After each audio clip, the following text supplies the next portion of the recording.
Rust animal parents 1। दोस्तों, ये कोयल का चूजा जिस चिड़िया के घोंसले में पल रहा है वो दुनिया की सबसे बेरहम माँ है। ऐसा हम क्यों कह रहे हैं इसका पता आपको आगे हमारी वीडियो में चलेगा। खैर, आपने कोयल के बारे में सुना ही होगा।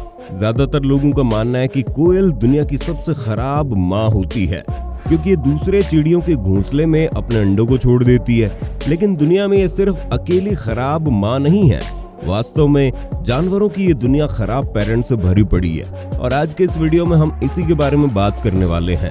तो चलिए जानते हैं जानवरों की दुनिया की कुछ ऐसी खराब माँओं के बारे में जिनके अपने बच्चों के प्रति बेरुखी देखकर आप हैरान रह जाएंगे।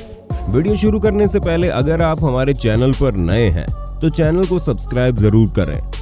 तो चलिए शुरुआत मादा सारस से करते हैं। यहाँ एक मादा सारस अपने बच्चों के घोंसलों से उठाकर नीचे फेंक रही है। इतनी ऊंचाई से गिरने के बाद इस बच्चे का बचना असंभव है। क्या आप इसे देखने के बाद भी कोयल को ही दुनिया की सबसे खराब माँ कहेंगे? वैसे मादा सारस अपने बच्चों के साथ ऐसा इसलिए नहीं करती है क्योंकि वो अपने बच्चे से नफरत करती है या फिर उसका दिमाग असंतुलित हो जाता है। जानवरों की दुनिया में बहुत सी पक्षियों और जानवरों के लिए अपने बच्चों के साथ ऐसा करना नॉर्मल होता है। अपने कई बच्चों में से किसी एक या दो बच्चे को इस तरह से मारने को विज्ञान की भाषा में रिडक्शन ऑफ ब्रूड कहा जाता है। अक्सर जब पेरेंट्स को इस बात का अंदाजा लग जाता है कि वे अपने सभी बच्चों का पेट नहीं भर सकते तो वो अपने एक या दो बच्चों को मार देते हैं ताकि वे अपने बाकी बच्चों का पेट भर सके।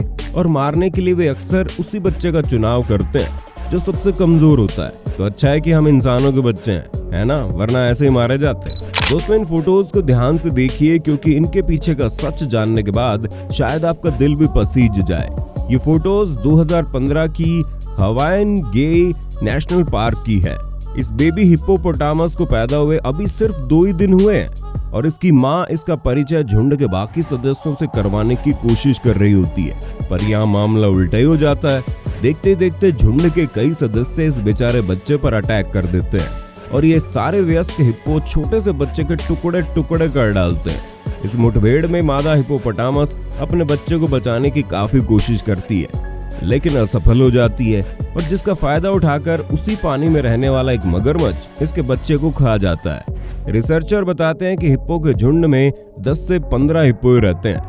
उन्होंने इस बच्चे को अपने ग्रुप में ओवर पॉपुलेशन के तौर पर समझा और हमला कर दिया।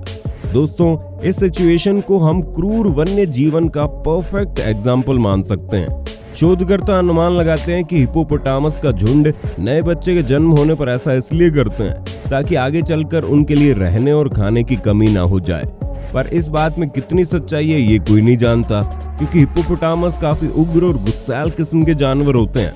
ऐसे में इनके पास रहकर इनके अच्छे से स्टडी कर पाना बड़ा मुश्किल है। हिप्पोपोटामस इतने उग्र होते हैं कि अगर कोई इंसान भी इनके तालाब या जिस पानी में रहते हैं उस पानी के पास भी जाता है तो इस पर अटैक कर देते हैं। और एक इंसान के लिए हिप्पोपोटामस जैसे खतरनाक जानवर का मुकाबला करना नामुमकिन ही है। अब बात करते हैं उस पक्षी की जिसे हमने वीडियो के शुरू में देखा था।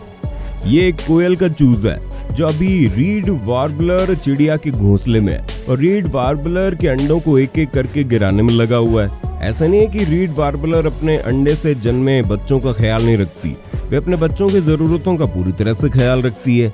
लेकिन एक चीज है जो उसे खराब माँ बनाती है, वो ये कि इसके अंडों में से भी जो बच्चा सबसे पहले निकलता है वो अपने भाई बहनों को मारने की कोशिश करने लगता है ताकि वो अकेला घोंसले पर राज कर सके। और ये सब देखते हुए रीड वार्बलर अपने दूसरे अंडों को बचाने के लिए कुछ नहीं करती। शायद रीड वार्बलर भी यही चाहती है कि उसके जितने बच्चे कम हो रहेंगे वो सभी का पालन पोषण अच्छे से कर पाएगी। दोस्तों, अगर बच्चे मारने का कंपैरिजन पिग्स के साथ किया जाए तो शेर इस मुकाबले में पिग्स से काफी पीछे है। कभी कभी पिग्स अपने बच्चों को ही काट लेते हैं और इसका कारण होता है एग्रीगेशन अटैक, जो कि उन्हें किसी बीमारी के कारण होता है। वैसे इस एग्रीगेशन अटैक का असली कारण तो वैज्ञानिक भी नहीं जानते क्योंकि अभी भी पिग्स पर काफी रिसर्च करना बाकी है। लेकिन फिर भी रिसर्च के अनुसार सुअरों के इस एग्रीगेशन अटैक का कारण हो सकता है वायलेंस, क्योंकि सुअर पालन के दौरान मादा और बेबी पिग्स के साथ काफी वायलेंस होता है। कभी कभी मादा सुअर इतनी ज्यादा अग्रेसिव हो जाती है कि वो अपने बच्चे को जन्म देने के तुरंत बाद उसे नोच कर खा जाती है। मादा सुअर अपने नवजात बच्चे के साथ ऐसा शायद इसलिए करती है क्योंकि उससे बच्चे को जन्म देते वक्त काफी दर्द हुआ होता है और इसी दर्द के पागलपन में वो इतनी बेरहम बन जाती है। ऐसा भी कहा जाता है कि मादा सूअर अपने बच्चे को अपने लिए एक अनचाहा खतरा मानती है। वैसे इसका असली कारण जानना बड़ा मुश्किल है, क्योंकि हम इंसानों की सोच से भी परे है कि कोई माँ अपने बच्चे को जन्म देने के तुरंत बाद ही नोच कर खा जाए। ऐसे निर्मम हत्या को रोकने के लिए मादा सूअर को चाइल्ड बर्थ के दौरान सिडेटिव दिया जाता है, लेकिन फिर भी कुछ मादाओं में बच्चों को जन्म देने के काफी देर बाद भी एग्रीगेशन अटैक आने लगता है, जिसे देखकर कहा जा सकता है कि अपने बच्चे को जान से मारने की कोशिश करना सूअरों में आनुवंशिक होता है। और इसलिए जिन पालतू मादा सूअरों को हर बार बच्चा देने के बाद एग्रीगेशन अटैक आता है, फार्म के लोग उन मादा सूअरों को प्रेग्नेंट ही नहीं होने देते। तो दोस्तों, इसी जानकारी के साथ हमारी आज की वीडियो खत्म होती है। वीडियो अच्छी लगी तो इसे लाइक और शेयर करें, साथ ही हमारे चैनल को सब्सक्राइब करना ना भूलें। Thanks for watching.